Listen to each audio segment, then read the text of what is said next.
Alright guys, today is an episode of The Best of the Rest. We'll start off with West Ham versus Chelsea, ended in a 1-1 draw, and there were a lot of talking points in this game. I think after the first 20-25 minutes there were a few injury stoppages, but it looked as though Chelsea were going to just completely blitz West Ham and, win this comfortably.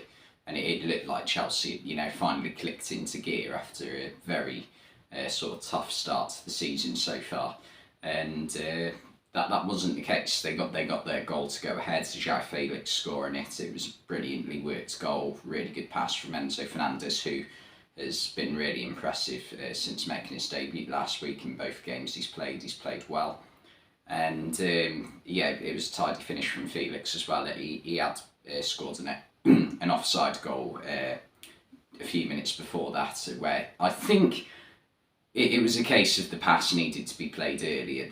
The first one where he chipped and hit the post but got the rebound. I don't think you can fault him too much for that first one being disallowed. But it just looks so easy for Chelsea to get in behind West Ham. But I don't think it was a case of Chelsea being great, if I'm honest, because as West Ham showed, they just looked a bit half asleep in the first 10-15 minutes of the game, and I think that just put them on the back foot, really. So, they were at a disadvantage from the start. So the fact that it was a really slow start. And I also think the injury to Lucas Paqueta, that definitely didn't help them at all either. But West Ham responded well. A really intelligent flip from Jarrett Bowen for the equaliser. And I think this is a storyline that nobody would have predicted. Emerson, being the one to take points off Chelsea in this game, scoring the equaliser. It was a bit of a scuff finish, but the most important thing is he got it into the back of the net. And it was a brilliant flick on from Jarrett Bowen for the goal.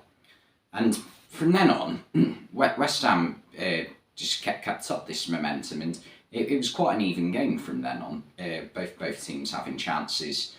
Chelsea coming close on a few occasions from players like Madueke, who didn't have the biggest impact on this game, but he did well to engineer himself one particular opportunity that had to be saved by Fabianski.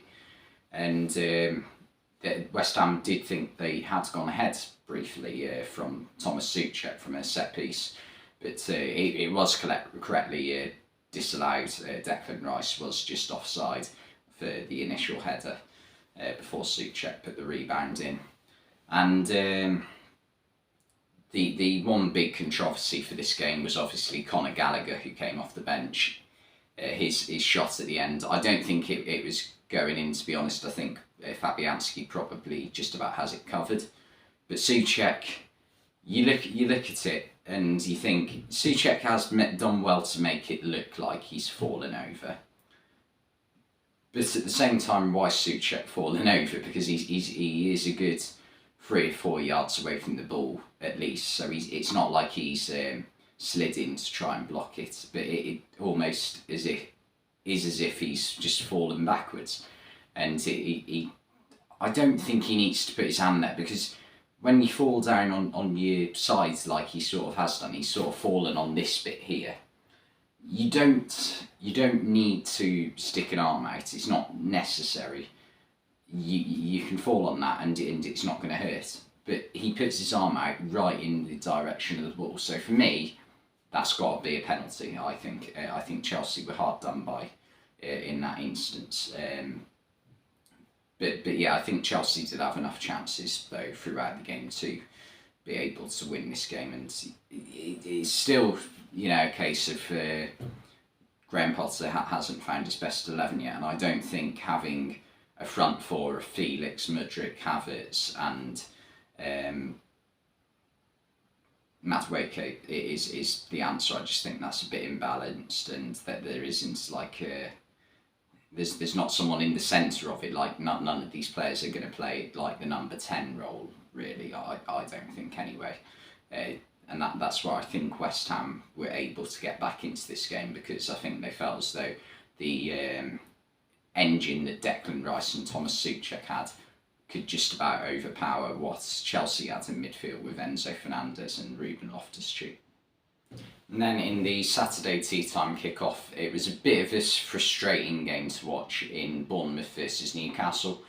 It wasn't the worst game ever, but there just wasn't a lack of. There wasn't a load of goal scoring opportunities, and the game never really got going. There were a few injury problems throughout the game, and one of the main ones I think for Newcastle, which sort of put a spanner to their game plan, was Joe Willock coming off injured early on in the first half, and Anthony Gordon replacing him. And that just meant that Newcastle, already missing a key cog in their midfield in Bruno Guimaraes, were now missing another one in Joe Willock, and they had to play a midfield three that consisted of Joe Linton almost playing a holding role, which is a role he's never played before, and then having Anthony Gordon, a player who's still really new to the team, a good player, but it's gone from playing a very different style of football at Everton to this at Newcastle in a different role as well. And Sean Longstaff, who is in good form at the moment. It was Bournemouth who managed to take the lead though from Senesi. It was a good run at the back post, good flick on, well worked corner. And Bournemouth actually did come close on a few occasions in this game. Dominic Solanke, in fact, was probably the closest on both occasions, with one header in the first half, which Nick Pope did well to save. It was a very well directed header.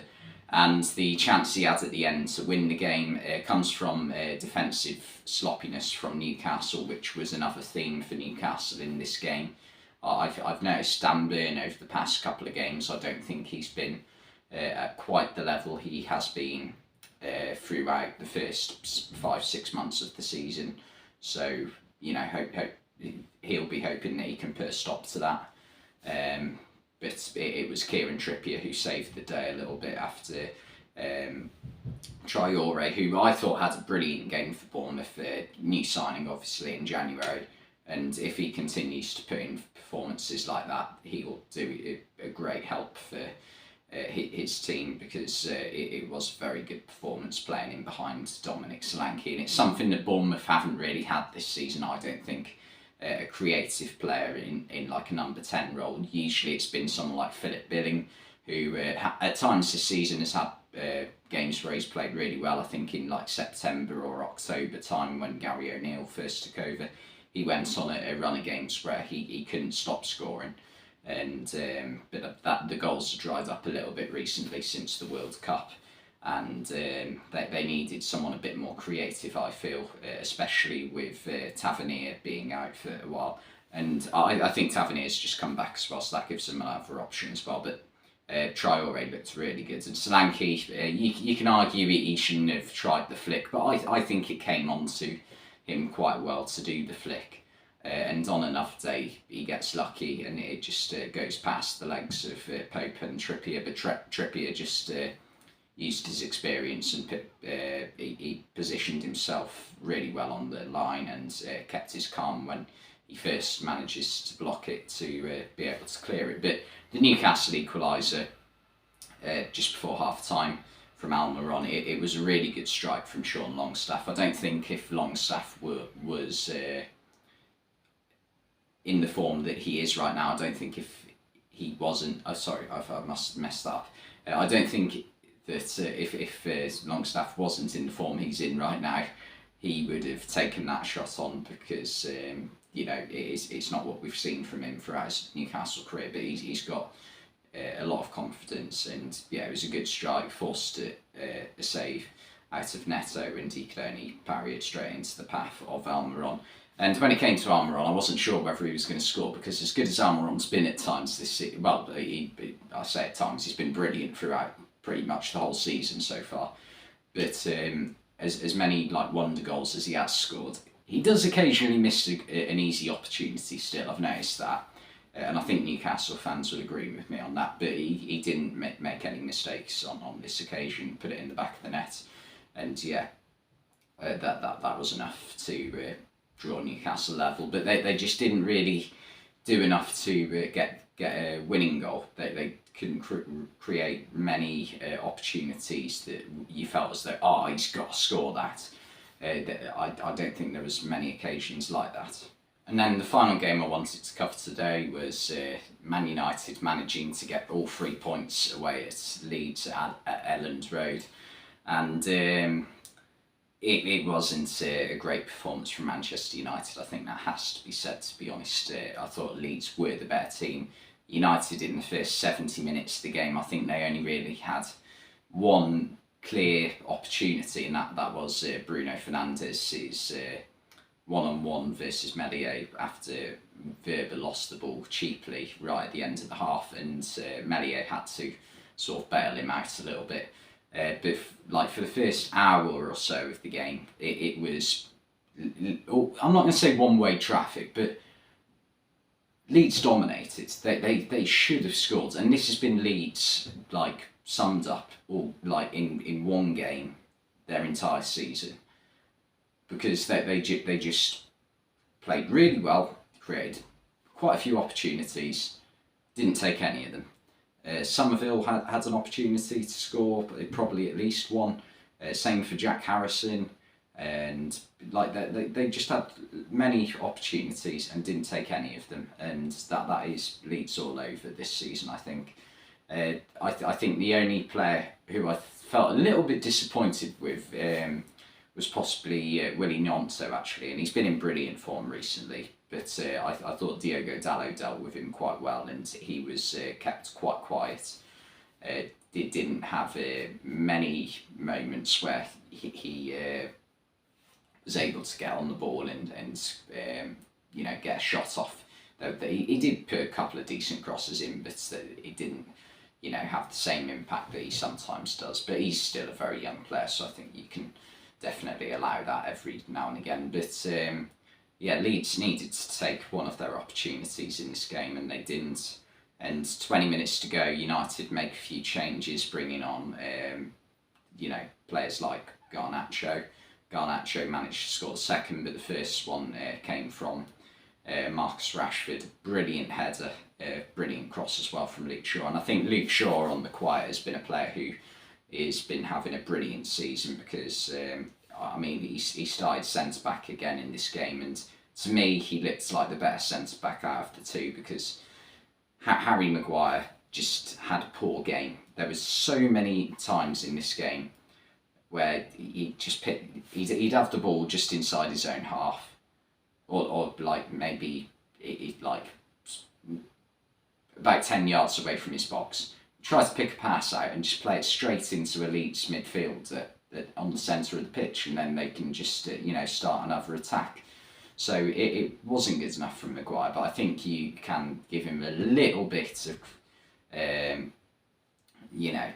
leeway, because he hasn't had much game time recently, so he's going to be a little bit rusty. But that's the problem. Maguire is a player who cannot, I don't think, just like snap into form in the Premier League, because people have got to remember as well that playing for England is a different thing to playing in the Premier League, because we've seen Maguire perform really well at 3 different international tournaments for England. But international football is a different game to club football, because you don't play together as much, so attackers don't have the same chemistry that they would otherwise have.